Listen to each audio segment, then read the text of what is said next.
sometimes the suffering experiences of our life, if we don't let them crush us, we let them drive us, they actually become the best day of your life. And taking your worst day and making your best day is a beautiful target for anybody.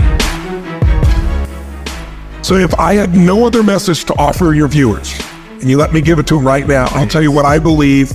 I believe our lives are controlled by one force: decisions. I certainly believe in force greater than myself. Call it God if you will, grace, whatever you want to call it, the universe. But I also believe it gives us choices. And the decisions we make control us much more than the conditions we meet. It's not the conditions, it's your decisions. Decisions of what to believe, decisions what to do, decisions what to give. I say to people, think about, look back 10 years ago, 5 years ago, 15 years ago, and think of a decision you made. That if you would have made a different decision, you'd have a totally different life today. Better or worse, I don't know, but totally different. The most important decision you can make above any on the face of the earth is deciding that no matter what happens in your life, no matter what happens, you're going to live in a beautiful state. The decision to say, I am not going to suffer, that if suffering arises, pain's one thing, suffering's another. Suffering is when you're like, suffering could be worry, it could be anger, it could be frustration. It's anything that takes you out of a beautiful state. And here's what people don't get.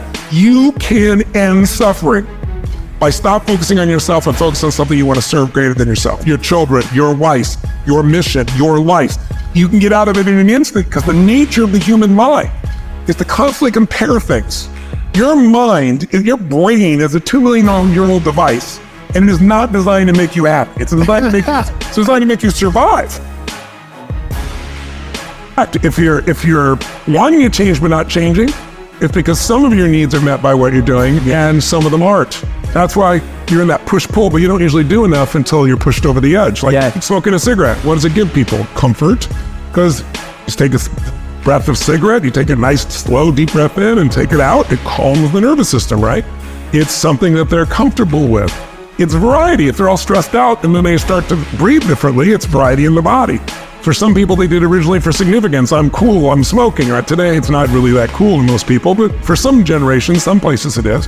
Some people see it as a connection with themselves. But if all of a sudden you're now in a relationship with someone who doesn't smoke, and you really love them and you want their total love and attention, and they're completely disgusted by cigarettes, now my needs for love, right, are really strong, and my need for this comfort is really strong, and so you have this push-pull. And then some people make the shift, some people don't. It's called fear. Everybody's afraid we're not enough. Everybody's afraid we're not rich enough, smart enough, young enough, quick enough, fast enough. It's human nature. But the secret is to do it anyway. I know that sounds so simplistic. My work when I'm working with somebody is showing them how to condition themselves, like building a muscle, so that you take action first, automatically. Because if you don't do that, it's hard. You lose momentum. It's like, how do I get started? Where do I go? Do anything to start the process of moving forward rather than let fear stop you. So the most important key to changing your life in any situation is to change results, you got to change behavior. But to change behavior, you got to change the emotional state you're in. Well, how do you do that when you don't feel like it or it feels overwhelming? There are two ways, and I've done this with the greatest athletes in the world. I've done this with 4 different presidents of the United States. I've done it with billionaire clients. All you have to do to change your state is not try to think your way there. Like, I'm happy, you do a bunch of affirmations. Your brain's going to go, BS, you are not happy, right? What you need to do is make a radical change in the way you use what we call your physiology. It's a big word. It just means the way you use your physical body. I've taught this for 40 years. And about 3 years ago, Harvard finally did a study where they proved when they did work, and they called it these power positions. And what they showed was if you stand, everyone can try this. Stand up just for a moment if you want. Everybody at home can try it as well. So do something really silly. Put both your hands on your hips like Wonder Woman or Superman or that stuff, right? If you stand like this and you breathe deep for just 2 minutes, what the science found was that you will absolutely increase your testosterone by 20%, man or woman. You'll drop your cortisol, which as you know is the stress hormone, by 22%, and you're 33% more likely to take action if you wouldn't have before because fear would have stopped you. Now, I don't have people just stand like this. I have people move, use their voice, make radical changes in their body. You'll feel it after 2 minutes. Or, somebody who's, puts their arms back like this, their feet up, that'll produce the same state. It produces more certainty in you. And that certainty gets you to take different actions. So if you are in a situation, you think of the worst scenario, your mom dying, No, my business goes under. I never achieve at the level I need to. All the things I have anxiety about. The minute you focus on them, you go into those states of fear, and then you behave fearful, and you get lousy results. And when you get lousy results, what does it do to your brain? You go, see, I told you I couldn't do this. It becomes this negative loop. Emotions are everything. I mean, you got a ton of money, you got everybody loves you, and your primary emotions are pissed off and frustrated, then your life's pissed off and frustrated. It doesn't matter if you got $1 billion or a million people loving you, your life is not great. Relationships, intimate relationships especially. It's where the most juice in life comes from. It's where the most pain comes from most people. It's worth mastering instead of dabbling. Really looking at what are you going to do with your time and mastering your time. Instead of having a checklist, you cross it all off, you can mistake movement for achievement. I want to squeeze out of that time what matters, that creates value for me and for everyone I care about and love. What about your career or your business and the mastery of that instead of dabbling? Most businesses are dabblers. Why they don't make it? 96%, any 10-year period of time, 4% make it. That doesn't even mean they're profitable. And it does not mean they're enjoying themselves, all right? Or they're getting anybody else to feel good. Really mastering money so that it's not a question in your life. You can do and be and give and share as much as you want. You're not stressed about it. You live in a place of abundance. And then spiritually, really, I think, I don't tell people what to believe spiritually, but I believe that ultimately, whatever you believe, you got to live it. And it should lead to growing and giving. If you're growing, you feel alive. If you're giving, you feel 10 times more alive. And I think if someone can celebrate and give, and that spiritual state. So to me, those are the areas I look at mastering. Business, for sure, but it's the areas of life that matter most. And most of where we spend our time doesn't make people feel fulfilled. That's why the average person is not fit and healthy. The average person is not in a relationship where they have tremendous passion. I'm not a dummy. I'm not a positive thinker. I know the truth. The average person is not successful in business. The average person is not earning what they want to earn. But you know what? Very few people have those things, but a few do. A few are happy, fulfilled, spiritually alive, financially strong, their business is growing, they have passionate love affairs, and I'm obsessed with finding the few who do and find out what they do different and teaching to everybody. My goal would have you consider something. Life is short. We don't know how short it's going to be. But if you only had a week to live, I bet you wouldn't allow yourself to suffer over a little crap that makes you crazy normally. I think you would probably spend time with those you love. You would do what you love. You'd take all the sunset. You'd smell the air. You would take in everything in those final moments that you possibly do. So my thing is, why wait? Right? Why wait? Why not just decide that if I start to suffer, I know the solution, because suffering is me obsessing about me. You might say, it's not me, I'm worried about my kids because they're not doing well. No, you're worried that you haven't done enough for your kids. It's about you still, right? Yes. You're worried about what was done or what you should have done or what shouldn't have done. And you can end that in an instant by becoming aware of it and saying, I have made the most important decision of all. Right. I'm gonna live in a beautiful state. Because unless you can push through discomfort, most things that are going to give you the greatest reward require discomfort initially. Yeah. Right? And the discomfort, it's like, my original teacher, Jerome, used to always say, there's two pains in life, the pain of discipline or the pain of regret. He goes, discipline weighs ounces, regret weighs tons. Knows what's going to really happen in your life. Life's full of uncertainty, but here's what you can know. You can decide that what happens, you're going to have a great time. If somebody like Viktor Frankl could be locked up at Auschwitz and come out of that and experience finding joy in the middle of Auschwitz, then human beings have a capacity they've undersold themselves on. We think that the outside world determines how we feel. If people have to behave a certain way, if your husband or your wife or your kids or your coworkers or whoever, your boss, has to behave a certain way for you to be happy, and if they don't, you're unhappy, then you're always going to be unhappy, because the more people around you, the more they're going to change that, because they're all human, right? So your focus is controlled by your values and your belief systems, right? The meaning of things is controlled by your belief systems. So those three decision-making things, what I'm going to focus on, wasn't me, what I'm going to do, shift. We just took three patterns. So let's say focus, most people have a focus either on what they have or what's missing. We all do both. Mm-hmm. But what do you think most people focus on more often? What they have or what's missing? What's missing. That's right. Now, even achievers do that. It's not like somebody who's not successful. It's one of the reasons you see these achievers that no matter what they do, it's never enough. Just think about it. If you're always focusing what's missing from your life, how can you sustain happiness? It's software that will not allow that. You'll feel happy for a little moment, and then you'll notice it's missing again. What do you think's more often people focus on? What they can control or can't control? What they can't control. Yeah. In my seminars, it's can control. That's why they go. I want to learn how to take control of my body or my finances or my business, whatever it is. So it's the opposite. But the average person, it's what they can't control. And how's someone going to feel? Just everyone think about it. If you're constantly focused on what's missing from your life and what you can't control. And then I'll add one more. Do you focus more on the past, the present, or the future? We all do all three, but we tend to have one we focus more on. Or do you think more people focus? Past. That's right. And achievers focus on the future, and happy people on the present.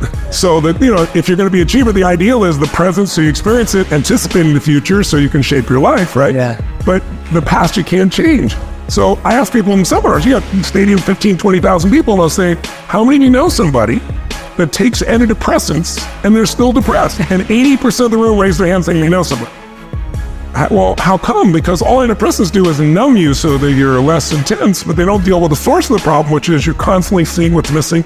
And it doesn't matter whether you're successful or not. That's why there are these people that have been wealthy and take their own life.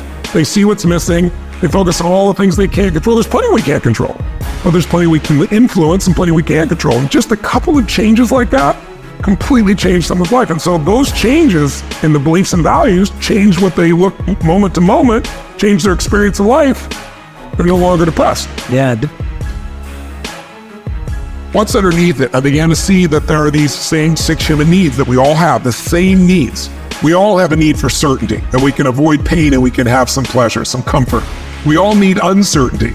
We need variety, or we feel dead inside. If you're totally certain, you're bored. If you have total variety, you like freak out. And it's not a balance. It's learning which of these you need more as a person. Everyone's developed a different set of values in that area.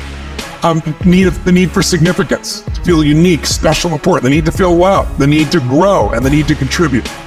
Some people value certainty at the top of their list. That's their center of their target. I don't want to do anything else. I know it's going to work. I don't do anything unless it's the same. If you change anything, they freak out. If certainty is the number one thing on your list, everyone has the same needs, but if it's number one, I know how your life's going to be. I can predict the direction of your life and therefore the destination to some extent. If you're driven by love first, you want certainty too, but love is higher, you're going to behave very differently than if you're driven by significance. I have to be the one. So I look to see which of those needs are the top 2 on your list because they control your life. The 2 that most people have, 90% of the planet, if you said, of all these needs, which one do you really focus on most day to day? Everybody wants love. What do you focus on? Most people focus on being significant. We live in a Facebook world where people fake their lives, put new filters, make it look different than it really is, tell stories that, are totally full of it to make themselves look good. Because we live in this kind of false world where significance is more important than love. And it separates us. And the other one that we see most often is certainty. People want to be certain before they can do something. You couldn't have started a business like you had if you were absolutely certain before you started. You can never build a business with that. You can never build a great relationship because if it's based on certainty, then everybody's got to stay the same and never change, which means you're never going to grow, which means you're going to be miserable. So my metrics are, I want to find out what's driving you. I want to see, is it healthy or unhealthy? You can have 2 people be driven by significance though, and do it with a different set of rules. That's the second piece I measure. The beliefs or rules of how to fulfill that target. But I want to be more clear about something. An extraordinary life is life on your terms, and there's 2 parts. Part 1 to have an extraordinary life is mastering the skill of the science of achievement. How do I take what I envision and make it real? And how do I do that quicker, faster, better, easier? The ability to manifest what you come up with and make it real. I spend an unbelievable amount of time helping people do it faster, quicker, better, showing them the shortcuts, teaching them the strategies, modeling what works so you can save yourself a decade. But I would submit to you that having done this for 38 years with, 50 million people at this stage, I can tell you that the science of achievement, there are a lot of people that are damn good at that, and they still don't have an extraordinary life. So the second skill is the art of fulfillment. If you want an extraordinary life, you can't just achieve, you got to be fulfilled. As simplistic as that sounds, but it's an art. It's not a science. It's a science to making money, come on. Any age, any color, any background, any gender, if you do these things, you'll have an abundance of money. You do these things, you're going to have too much month at the end of the money. You're going to have financial stress, right? Body. Everyone's biochemically different, but you and I both know there's fundamental rules, laws. There's a science to the body. You violate that science, you're going to have disease. You're going to have low energy. You align with that, you're going to have an abundance of energy. It's going to affect everything in your life. It's a science. Fulfillment's not like that. Fulfillment is as different as our human beings. You want to know what God or the universe likes? Look at the jungle, look at the forest. It's diverse, right? So most people think, well, I want to get that because they've been modeling somebody else, and that might work on how to achieve something. It'll never work for what to fulfill you. My invitation is, as great as it is to achieve, more important to enjoy. And if you can enjoy every moment in that state, when you're feeling loving and playful and passionate and curious and awe, you treat other people 100 times better than when you're feeling frustrated, pissed off, overwhelmed, worried, stressed, or feeling sorry for yourself. You're going to be a better parent, you're going to be a better lover, you're going to be a better business person, you're going to have a better life. So my soliloquy is, decide today, and actually say, what if I cut it off? What if I said, I'm not willing to settle and I'm just going to live in a beautiful state? Doesn't mean you won't feel bad, it doesn't mean you won't stay there. You instantly change. Well, what the hell is success? It's hitting an expectation. And I always tell people, man, trade your expectations for appreciation, and it's a whole new world instantly. If you can appreciate this moment, if you can't find ecstasy in this moment, in a conversation with a friend, and looking in your wife's eyes, being with your children, going on a run, if you can't find ecstasy now, I'm here to tell you, more money, more people, more love, more business, more anything is not going to give you more ecstasy. If you can't do it here now, you're not going to do it there when you got more. So why not do it now and have a rich life right now? I tell people, money, that's one thing. Like having financial abundance, there's skills, that's a science. But wealth, it's a decision.